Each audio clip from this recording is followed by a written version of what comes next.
Welcome to Cancelled. Chapter 16. Intelligent, driven, unexpectedly entrepreneurial. Cruz. The next morning, La Jolla, California. She came back.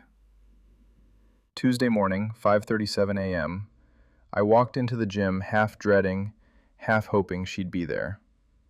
And there she was, already on the treadmill, ponytail bouncing, AirPods in, already making it impossible for me to focus on anything else. Christ, the way her ass moved in those leggings. Every stride sent a ripple through the tight fabric, and I found myself wondering what it would feel like to grab those hips and pull her back against me. Would she gasp? Would she arch into my touch the way she used to? She didn't look over, didn't acknowledge me with more than the faintest nod. That nod, than a greeting ever could.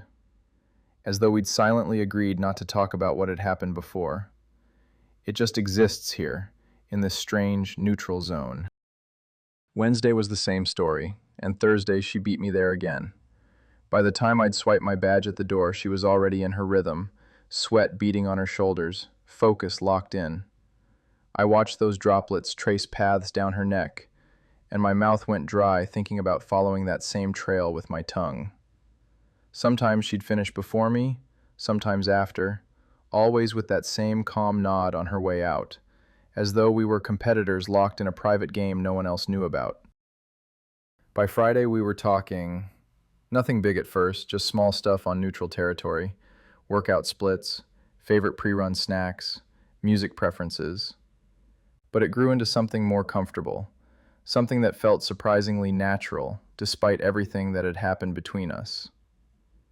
I found myself listening more closely than I meant to, memorizing the way she said things. She hated bananas but loved almond butter. She swore by running without music the last mile because it made her mentally tougher. She liked old-school rock playlists when she lifted, AC/DC, Fleetwood Mac, and the Stones. I wouldn't have guessed that about her, but somehow it fit perfectly. When she bent over to adjust her weights, I got a perfect view down her sports bra and got a glimpse of her want-perfect tits, and the sight nearly made me drop my own dumbbells. I wanted to pin her against that mirror and show her exactly how good we would be together. Somewhere between a set of deadlifts and a 10-minute cool-down, she started laughing at one of my jokes, instead of just politely humoring me, and I couldn't stop watching her. It was the kind of laugh that came from her chest, unexpected and genuine, the kind you don't fake. The gym had become our weird, early morning Switzerland, still charged with tension, but somehow easy at the same time. That's when I made my move. As she reached for her water bottle, I let my hand brush against hers, just the briefest contact, enough to send electricity shooting up my arm. She looked up, startled, and I saw her pupils dilate slightly. "Sorry," I murmured, not moving away. Instead, I let my thumb graze across her knuckles, watching her breath catch. It's fine. She whispered. Her voice was breathy, affected. By the next week, it was impossible to ignore that we were becoming friends. Sort of. I say sort of because it didn't matter how many sets of incline presses I knocked out. The second she brushed past me, that same electricity lit me up like a live wire under my skin. That buzz under the skin, that war I was losing in slow motion, the accidental touches became more frequent. Her hand on my shoulder when she laughed, my palm on her lower back when I moved past her. Each contact was brief, seemingly innocent, loaded with tension that made my cock twitch in my shorts. And it wasn't just the buzz, it was the details. How she always stretched longer than she needed to as she carved out space for herself. And Jesus, watching her in downward dog was pure torture. We were building towards something, and we both knew it. And then one morning, she opened up about something that completely shifted my understanding of who she was. So, funny thing about me. She says between sets, toweling off her face with that casual confidence I was starting to recognize. The way she drags the towel across her glistening skin makes my mouth go dry. I watch, transfixed, as she pats down her neck and chest, the towel catching beads of sweat that trace tantalizing paths along her collarbone. My eyes follow every movement as she wipes across the curve of her cleavage, and I find myself wondering what it would feel like to follow that same path with my tongue. Are her nipples the soft pink I'm imagining, or something deeper? The thought of rolling one of those sweet buds between my lips, feeling it respond to my touch, sends heat coursing through me despite the gym's air conditioning. I'm basically a closeted beauty nerd with a biotech side hustle. The words hit me like a splash of icy water, yanking me back from the I must fuck Evie haze I'd been drifting in. I'm caught completely off guard by the unexpected confession. Okay, you can't just say that and not explain. She rolls her eyes but grins, clearly enjoying my confusion. Lipstick. I've been trying to launch a line for months now. All clean, long-lasting, hydrating formulations.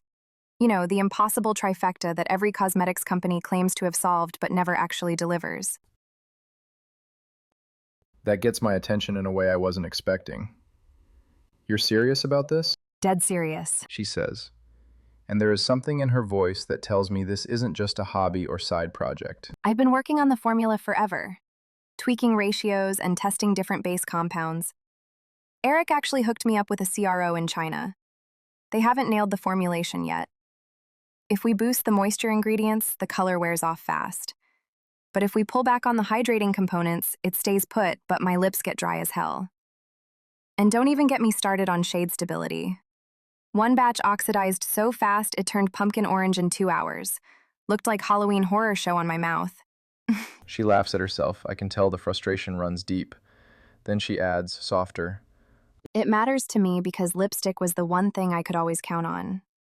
Even when life was messy. I could put on a bold shade, and suddenly I wasn't the girl who got dumped, or underestimated, or dismissed. I was someone stronger. Someone visible. I want to give that to other women, something small, powerful. Her voice drops on that last part, and I feel it hit me harder than I expect. My brain snaps straight into problem-solving mode, the same hyper-analytical mindset I use for gene therapy protocols. Have you ever tried embedding the pigment in a hydrogel matrix with variable cross-linking density? That way it holds the color, but still lets a microemulsion handle the moisturizing. Basically, a dual-phase delivery system, like the controlled release models we use in advanced pharmaceuticals. Sexier because it ends up on lips instead of IV drips. She blinks at me, clearly not expecting a biotech CEO to have opinions about lipstick formulation.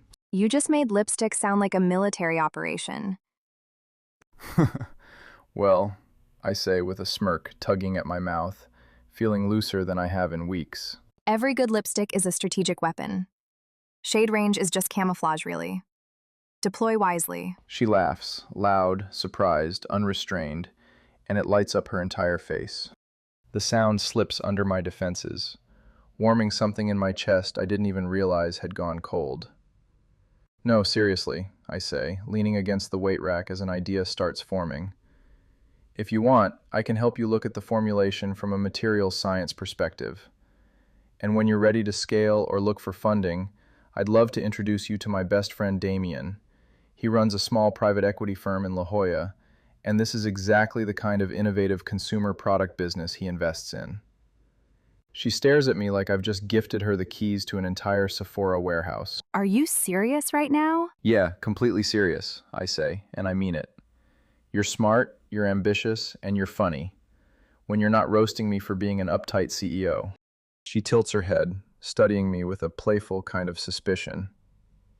I only roast people I like. Or people who deserve it. In your case, it's probably both. That simple admission hits harder than it should. My pulse jumps, my focus slips, and suddenly the dumbbells in my hands feel heavier than they should. Noted, I say, forcing my voice even.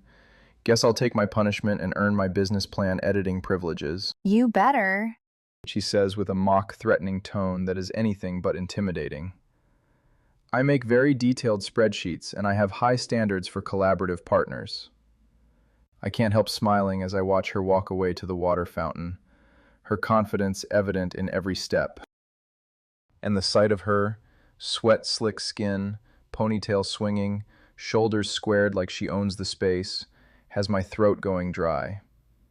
How the hell did I get this so wrong initially? She isn't a distraction. She isn't a problem to be solved. She's a storm, intelligent, driven, unexpectedly entrepreneurial, that I never saw on the radar. And maybe, just maybe, she's the most interesting thing that's happened in my life since Onyx Helix landed its Series A funding. And God help me, I can't wait for her to come back tomorrow.